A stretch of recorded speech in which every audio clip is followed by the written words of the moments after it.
కొడుకు ఇప్పుడు రైతు అంటే ఇప్పుడు అందరికి చులకన. అదే ఎందుకు అంటున్నాను నేను, ఎందుకు అంటే రైతు అంటే అంత ఎందుకు? ఎందుకంటే సలీం గారు అంటే మట్టి పూసుకుంటాడు, మట్టి పూసుకొని ఎప్పుడు మట్టిలో పని చేస్తాడు.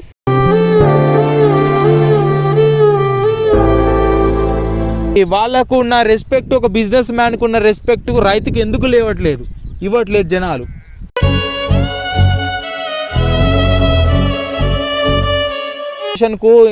రానున్న తరాలకు భూమి అనేది నాశనం అవుతుంది. రానున్న తరాలకు ఏమి ఇస్తున్నారు మీరు? మోడర్న్ టెక్నాలజీ ఇవ్వడం వల్ల మోడర్న్ని అంటే కంప్యూటర్ దీన్ని బతకలేడు కదా.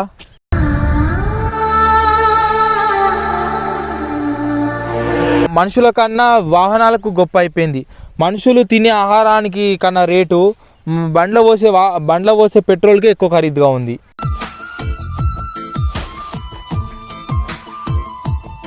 ఓన్లీ రైతులు పండిస్తారు కాబట్టి తక్కువ చేయాలి రేటు.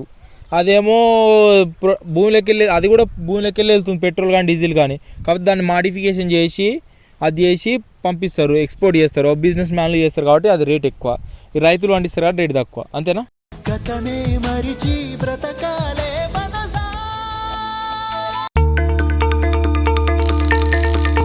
టాపిక్ ఏంటంటే మన రైతుల గురించి, మన పేరెంట్స్ కానీ రైతులు కానీ మన లొకేషన్, మనం ఎక్కువ విలేజ్ నుంచే ఉన్నాం కాబట్టి మన రైతులు అంటే ఏంది అనేది ఒక్క ముచ్చట్లో చెప్పాలంటే ఏం చెప్తావు? ఒక రైతు అంటే ఏంది ఒక్క వర్డ్లో డిస్క్రైబ్ చేయాలంటే ఏం చెప్తావు నువ్వు చరణ్? అంటే దేశానికి వెన్నుముక్క. ఓకే. రైతులు ఏంది దేశంలో ఎవరు లేరు. ఓకే. ఏ పరంగా? ధాన్యం పరంగా. ఓకే. ఇప్పుడు అన్నం తయారు చేసే రైతే, అందుకనే రైతు. ఓకే. అన్నము గల మెడిసిన్ వల్ల కూడా, జనరిక్ మెడిసిన్ వల్ల కూడా తయారు చేయొచ్చు, కెమికల్ వల్ల కూడా తయారు చేయొచ్చు. కెమికల్ వల్ల తయారు చేస్తే ఆరోగ్యానికి హానికరంగా. ఇప్పుడు రైతు చేసేది అది న్యాచురల్. ఇప్పుడు భూమిలోకి వెళ్ళి వస్తుంది. ఇప్పుడు కెమికల్ వేస్తే ఆరోగ్యానికి హానికరం. కానీ రైతులు కూడా పండిస్తారు కరెక్టే, కానీ అందులో ఇప్పుడు వ్యవసాయంలో కూడా వేరే యూరియా కానీ వేరే మందులు అన్ని రకరకాల జనరిక్ మెడిసిన్ కానీ కెమికల్ కానీ అట్లా కలిపి పండిస్తుర్రు. కొందరు వాడతారు కదా సార్, అట్లా కొందరు వాడతారు. మరి అట్లా కూడా మేబీ అందరు వాడరు కదా. అట్లా కెమికల్ మందు రకరకాల మందులు వేస్తారు. అది తినడం వల్ల కూడా ఆరోగ్యం. సర్టిఫైడ్ మందులే వాడతారు. ఇంకోటి విషయానికి వస్తే మాత్రం సర్టిఫైడ్ మందులే వాడతారు. అది గవర్నమెంట్ వాడమంటేనే వాడతారు. ఓకే. ఒక్క నిమిషం, మీరు ఇతను అడుగుతున్నా. ఫైనల్గా ఏమంటారు? రైతు అంటే ఏంటి ఫైనల్ వర్డ్లో? రైతు లేనిది దేశం మీద వాళ్ళు బతకలేరు. ఓకే. ఇప్పుడు అందరూ పేరెంట్స్గా జనరల్గా ఆలోచించేది రైతుని చేయాలని ఎవరు అనుకోరు. అంటే ఫర్ ఎగ్జాంపుల్గా మన తల్లిదండ్రులు కానీ ఒక 10 ఎకరాలు 5 ఎకరాలు 2 ఎకరాలు 3 ఎకరాలు ఉన్నోళ్ళు, అంటే 10-20 ఎకరాలు 30 ఎకరాలు ఉన్నది వాళ్ళ గురించి అడుగుతాను. జనరల్గా నార్మల్గా ఉండే పేద రైతులు కానీ యావరేజ్గా ఉండే రైతుల గురించి అడుగుతున్నాము. వాళ్ళ పేరెంట్స్, మా కొడుకు డాక్టర్ కావాలి, ఇంజనీర్ కావాలి, ఒక ఫారిన్ వెళ్ళాలి, ఒక అమెరికా వెళ్ళాలి, యూఎస్ఏ వెళ్ళాలి, యూకే వెళ్ళాలి, ఇంకేదో వెళ్ళాలని, ఒక ఫర్ ఎగ్జాంపుల్ ఒక జాబ్ కావాలి, ఏదైనా గవర్నమెంట్ జాబ్ కావాలని అలా ఎందుకు థింకింగ్ చేస్తారు? ఒక రైతు కావాలి, ఒక వ్యవసాయం కావాలి, అది కావాలని ఎందుకు అనుకోరు? భూమి లేదు కాబట్టి రైతు కావాలని అనుకోరు. ఒక 5 ఎకరాలు ఉన్న వాళ్ళు కూడా అలా థింకింగ్ చేయరు కదా. అదే ఒక 5 ఎకరాల భూమిలో ఒక డిఫరెంట్ వేరియేషన్ ఆఫ్ ఒక వేరే రకాల పంటలు పండిస్తే ఎక్కువ లాభాలు వస్తాయి కదా. మరి అలా ఎందుకు థింకింగ్ చేస్తలేరు? ఇప్పుడు కొడుకు ఇప్పుడు రైతు అంటే ఇప్పుడు అందరికి చులకన. అదే ఎందుకు అంటున్నాను నేను, ఎందుకు అంటే రైతు అంటే అంత ఎందుకంటే సలీం గారు చెప్పండి. అంటే మట్టి పూసుకుంటాడు, మట్టి పూసుకొని ఎప్పుడు మట్టిలో పని చేస్తాడు.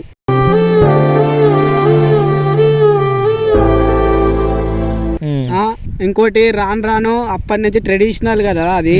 ఇప్పుడు రానున్న నేను జనరేషన్కి చిన్న నా సందేశం ఏంటంటే, ప్లీజ్ దయచేసి మీరు చదువుకోరు కదా, మీరు చదువుకున్నారు కాబట్టి మీరు వ్యవసాయం చేస్తే ఒకవేళ ఎట్లా చేస్తారు దాన్ని అప్గ్రేడ్ చేసి మీ వర్షంలో మీరు మలుచుకోండి అయ్యా. మలుచుకోరు కానీ ఆ ఫీల్డ్ని మీరు తప్పు పట్టడం అనేది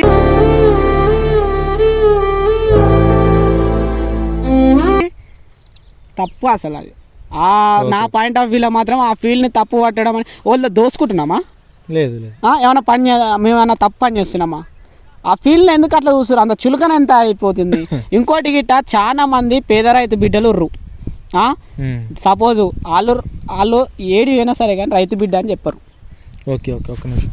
చరణ్ గారు, అందరూ ఒక బిజినెస్ మ్యాన్స్ స్ట్రాటజీ ఒకటి వాడతారు. ఎందుకంటే ఫర్ ఎగ్జాంపుల్ ఒక పెద్ద బ్రాండ్స్ ఉన్నాయి, ఒక బ్రాండ్ అని పేరు చెప్పను ఎందుకంటే మనం వాళ్ళకు ఇండైరెక్ట్గా వాళ్ళని ఇంటిమేషన్ ఇచ్చిన ఒక బ్రాండ్ అనుకో, ఫర్ ఎగ్జాంపుల్ ఒక ప్రోడక్ట్ లాంచ్ అయిందనుకో, వాళ్ళు ప్రమోట్ చేస్తారు.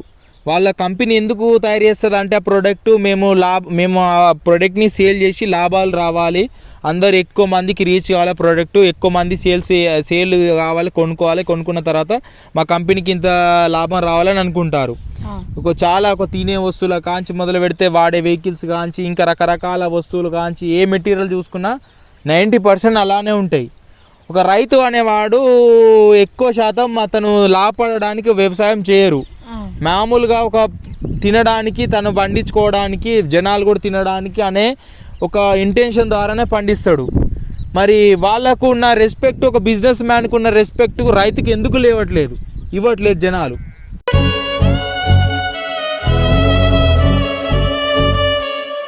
ఒక జనాలకు ఇంకా మంచి క్వశ్చన్ చాలా మంచిది. ఏంటంటే రెస్పెక్ట్ ఇస్తలేరు అంటే వాళ్ళని అడగండి.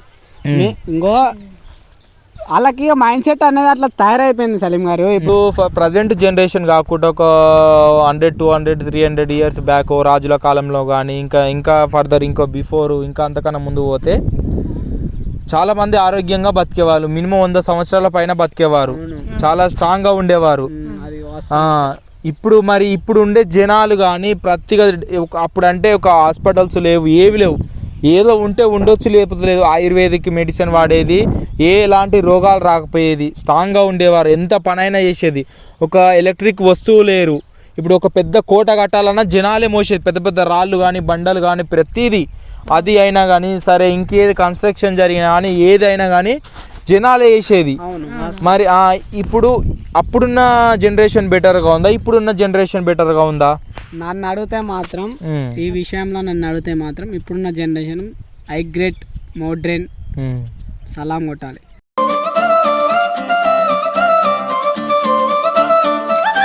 ఎందుకంటే టెక్నాలజీ అనేది అట్లా విరిగిపోయింది. చూసుకుంటే అప్పటికి ఇప్పటికి కంపేర్ చేసుకుంటే మనము దానికన్నా డబుల్, 3, 4 తలుచుకుంటే ఇంకా రానున్న తరాలు గిట్ట ఇంకా అప్గ్రేడ్ అవుతూనే ఉంటుంది, దాన్ని మించుకుంటూనే వస్తుంది. ఇంకోటి ఇట సలీం గారు, నువ్వు అన్నది ఇట కరెక్టే. ఇప్పుడు సపోజు అగ్రికల్చర్లో ఫుడ్ తినక చాలా మంది బక్క అవుతారు, సన్న అవుతారు. అది ఫాల్ట్ అగ్రికల్చర్ది కాదు. ఫస్ట్ థింగ్ వచ్చేసి అగ్రికల్చర్ తెస్తే అస్సలు కాదు. ఒక నిమిషం నేను చెప్పేది వినండి. విషగాలులు పీడ్చుకుంటుర్రు, ఫ్యాక్టరీలు ఓళ్ళు పెడుతుర్రు, మేము పెడుతున్నామా? యాసిడ్ రైన్స్ పడుతున్నాయి, పంటల మీద పడుతున్నాయి.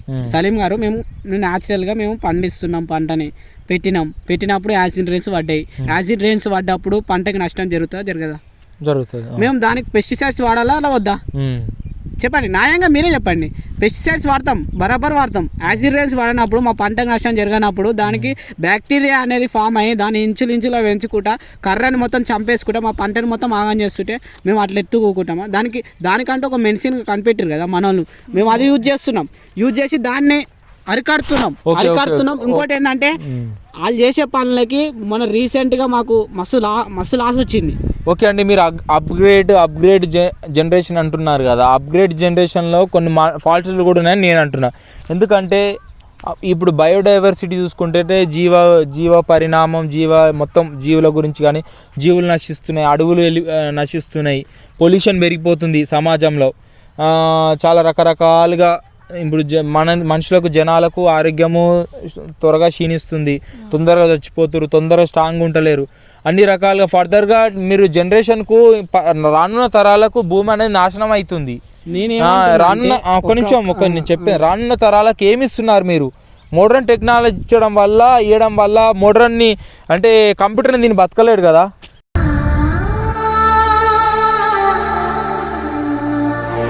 ఫోన్ దీన్ని బతకలేడు కదా. ఒక్క నిమిషం చెప్పేదినండి. ఆన్లైన్ లో ఫుడ్ డెలివరీ వస్తుంది కరెక్టే, ఆన్లైన్ తిని మాత్రం బతకలేడు కదా. ఒక్క నిమిషం సలీం గారండి, నేను చెప్పినాక మీరు మాట్లాడండి. ఓకే ఏంటంటే నువ్వు టాపిక్ చేంజ్ చేస్తున్నావు. ఫస్ట్ థింగ్ వచ్చేసి నువ్వు రైతు అన్నావు, నువ్వు బయోడైవర్సిటీ కాడికి వచ్చినావు కథ. నువ్వు ఇంచులించుగా మా దగ్గర నుంచి సమాధానాలు రాబట్టాలని చూస్తున్నావు కనుక నువ్వు చక్క రైతుల కాడికి పోతే మంచిదని నేను అంటున్నాను, నా పాయింట్ ఆఫ్ వ్యూ. కరెక్టే కండి.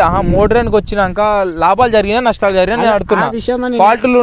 అయితే ఆ విషయంలో ఇంకో టాపిక్ తీసుకొని దాని గురించి చర్చించు, అప్పుడు మేము సమాధానం చెప్పడానికి సిద్ధంగా ఉంటాం. కానీ పండిస్తున్నాడు కానీ పెద్ద ధనవంతుడు అయితే లేడు. రైతు మనుషుల కన్నా వాహనాలకు గొప్ప అయిపోయింది.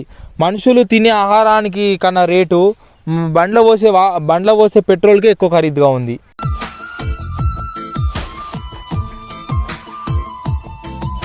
ఎక్కువ పెట్రోల్ లబ్ధి పొందే దేశాల జీడిపి ఏమో ఎక్కువగా ఉంది. వ్యవసాయం పండించే భారతదేశం జీడిపి తగ్గుతుంది. ఎందుకు? పెట్రోల్ కన్నా అన్నానికన్నా పెట్రోల్ ఎందుకు డిమాండ్గా ఉంది సొసైటీలో చెప్పండి. ఒక్క నిమిషం అది కూడా వినండి. పెట్రోల్ అయితే దీన్ని మనుషులు బతకలేరుగా. వెహికల్ లేకున్నా కానీ మనుషులు బతుకుతారు. మనుషులు లేకుండా వెహికల్ ఎట్లా బతుకుతుంది చెప్పండి, ఒకటి చెప్పండి మీరు. ఇప్పుడు ఇంకో సలీం గారండి, ఇప్పుడు మనకి అవసరం కోసం ఏడికైనా వెళ్తాం, ఎంతకైనా తెగిస్తాం, ఏమైనా చేస్తాం, అంతేనే కదా. ఇప్పుడు నీకు రవాణా అంటే ఇప్పుడు నీకు ప్రొడక్షన్ నువ్వు పెంచినావు, ప్రొడక్షన్ పెంచితే నువ్వు చేసినావు, దానికి నీకు ట్రాన్స్పోర్ట్ కంపల్సరీ. ట్రాన్స్పోర్ట్ కంపల్సరీ అంటే అలా ఉత్తేనే వస్తుందా ట్రాన్స్పోర్ట్?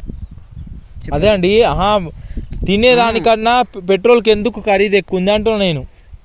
దానికంటే తక్కువ ఉండొచ్చు కదా, దీనికి ఎక్కువ ఉండొచ్చు కదా. ఇంకోటి ఏంటంటే నేను చెప్పే నా పాయింట్ ఆఫ్ వ్యూ ఏంటంటే, అంటే ఇది ఓన్లీ రైతులు పండిస్తారు కాబట్టి తక్కువ చేయాలి రేటు. అదేమో భూమిలోకి వెళ్ళి, అది కూడా భూమిలోకి వెళ్ళి వెళ్తుంది పెట్రోల్ కానీ డీజిల్ కానీ. కాబట్టి దాన్ని మాడిఫికేషన్ చేసి అది చేసి పంపిస్తారు, ఎక్స్పోర్ట్ చేస్తారు, బిజినెస్ మ్యాన్లు చేస్తారు కాబట్టి అది రేట్ ఎక్కువ. ఈ రైతులు పండిస్తారు కాబట్టి రేట్ తక్కువ, అంతేనా?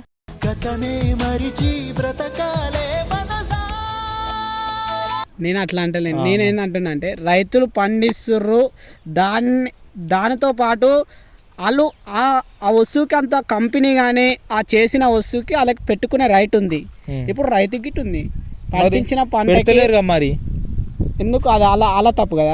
రైతు మన తప్పది, మనం పెట్టుకోలేకపోవడం మన తప్పు. కొను అని వాళ్ళ మీద వాడు, వాళ్ళ మీద ఏడ్చుడు, నా పంట ఇడ పోతుందని.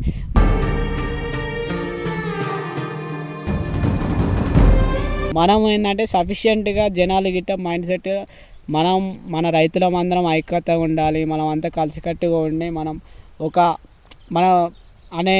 ఒక రైట్ ప్రైస్ చూస్ చేసుకోవాలి అనేది లేదు. ఓకే, ఎప్పుడు బిగ్గర్స్ లెక్క మనం అడుక్కోవాలి. ఇట్లా ఏంది నాకు ధర లేదు ఇట్లా చులకన అయిపోతున్నాం రానున్న కాలంలో. నేనేంటంటే రైతు బిడ్డలకి ఇస్తున్న చిన్న సందేశం, మీరు డాడీలు చదువుకున్న వాళ్ళు కాకపోవచ్చేమో కానీ మీరైతే చదువుకున్న వాళ్ళుగా అప్కమింగ్ మీరు అగ్రికల్చర్ చేస్తే మీ సత్తా ఏందో మీరు చూపుర్రి. అర్థమైందా? ఓకే ఫైనల్గా ఏంటంటే నేను అడిగేది లాస్ట్ అండ్ ఫైనల్, దీంతో ఎండ్ చేస్తున్నాను. ఓకే అండి. ఇప్పుడు మాట్లాడిన డిస్కషన్ కానీ మీరు గవర్నమెంట్కు ఏమని అడుగుతున్నారు? ఇప్పుడు మన ప్రెస్టేజ్ కానీ ఇప్పుడు అవన్నీ అడిగాను కదా, మీరు దీని ద్వారా గవర్నమెంట్ని ఏమో రిక్వెస్ట్ చేస్తున్నారు, ఏమైనా ఆర్డర్ ఇస్తున్నారు, దీని ద్వారా గవర్నమెంట్ ఏం కోరుతున్నారు చెప్పండి. నా విషయంలో మాత్రం రైతులకి మెయిన్గా వచ్చేసి వాళ్ళ సమస్యలు తెలుసుకోమనండి. ఫస్ట్ పాయింట్ వచ్చేసి వాళ్ళ సమస్యలు తెలుసుకోమనండి. ఇంకోటి ఏంటంటే నేరుగా వాళ్ళు ఆ ఫీల్డ్లో ఒక ఎక్స్పర్ట్ అయి ఉండాలి, చేసిన అధికారి ఎక్స్పర్ట్ అయి ఉండాలి. ఆ ఫీల్డ్లో మనకి ఎంత ఆదాయం వస్తుంది, ఎంత పోతుంది, ఎన్ని ఖర్చులు పెడుతుర్రు అనేది తెలవాలి. ఆ ఉన్న అధికారికి, పైన గవర్నమెంట్ని దాన్ని పాలించే అధికారికి తెలవాలి. తెలిసినాక అతను ఎక్స్పీరియన్స్ చేసిన తర్వాత దాని ద్వారా రైతులు లబ్ధి చెందుతుర్రా లేకపోతే మొత్తము నష్టపోతుర్రా అనే విషయంలో మీరు చర్చలు జరపాలి. మీరు రానున్న కాలంలో దాన్ని ఇంప్రూవ్మెంట్ చేయాలి. అదేవిధంగా రైతులకి 100% మీరు మేలు చేస్తానికే మీరు ప్రయత్నించాలని నా సందేశం నేను కోరుకుంటున్నాను. అంతే. ఎరువుల విషయాలలో అయితే మాత్రం మీరు తగిన చర్యలు తీసుకోవాలి. రేటు విషయంలో రైతు ఫెర్టిలైజర్స్ కానీ సబ్సిడీస్ కానీ ఆ విషయంలో మాత్రం మీరు దాన్ని తగ్గట్టు మీరు రైట్ తీసుకొని మీరు దానికి సరైన అందుబాటు అంటే మనకు కొనే విధంగా, మన రైతు కొనే విధంగా అందుబాటులో ఉన్న ధరలో మీరు పెట్టాలి, రైతు కొనగలగాలి. అంతే విధంగా మీరు దాన్ని పెంచి దాన్ని పెద్ద చేస్తామంటే అది అసన్యాసం కాదు, అది తప్ప. అది నేను రైతులు గిట్ట ఊరుకోరు.